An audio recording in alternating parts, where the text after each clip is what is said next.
Nakapili ako ng mga tops na below 100 pesos. So, try natin. Puro mga pastel colors pala to para bagay sa hair ko. First one is Sachi top, yung pangalan niya.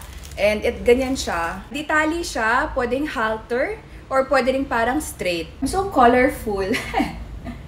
Next naman is the Jazz top. Binabasa ko lang yung name sila dun sa packaging Hindi ko sure, pero parang pwede siyang two-way. Pwede siyang off-shoulder, tapos pwede rin hindi off-shoulder. Yung itsura niya kapag nakatayo, medyo maikli talaga siya. So, dapat, for me lang yung pants niya talaga dapat high waist. Pero cute naman.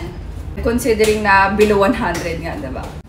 So, yung next naman is Abby top. I love the color. I think parang blush ata to or light pink. Ang ganda ng color niya. Syempre, bagay sa hair natin. Actually, medyo similar siya dun sa first na sinukat ko. Ay, ganda! Parang so far, ito yung favorite ko. Or baka bias ako kasi nga, color pink. Nakas baka bagets. So this one naman is Liam top. Actually, medyo naghalo-halo na yung mga packaging niya. So, hindi ko sure kung tama pa rin yung sinasabi ko ng mga names ng damit.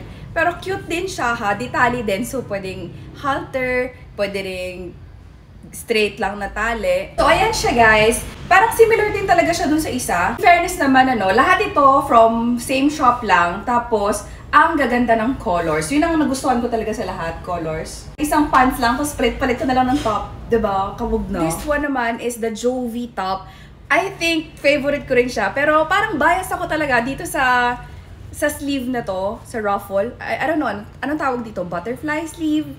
Or basta, bias ko siya. Lahat ng mga may ganito, I like it. And then the color also, neutral lang. So, kahit magpalit ka ng pambaba, pakak pa rin, right? So cute!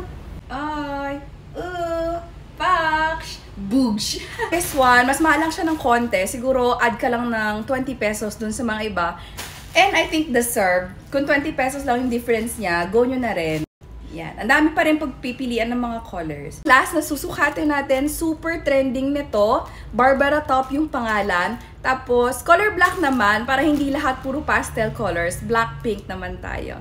Okay, wait lang So, for our last top, Barbara. So nice. I mean, I get it why it's super trending sa TikTok. So, ayan siya. OMG, ang ganda nga!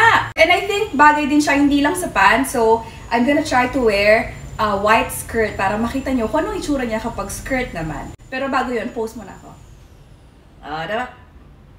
Boogs. Kung titignan nyo yung details, ganyan siya. Parang embossed. Yung itsura niya, once naka-skirt ka na. Diba? So nice.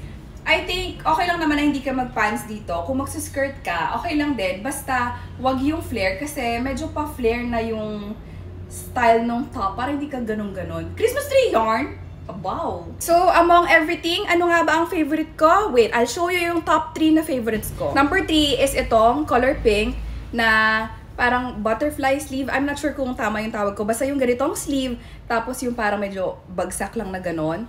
And then, number 2, medyo nagmamadali tayo kasi yung time Second is this one. Same sleeve, pero mas tight. And then, ito yung number 1 ko. Yellow basket. Time na. Bye!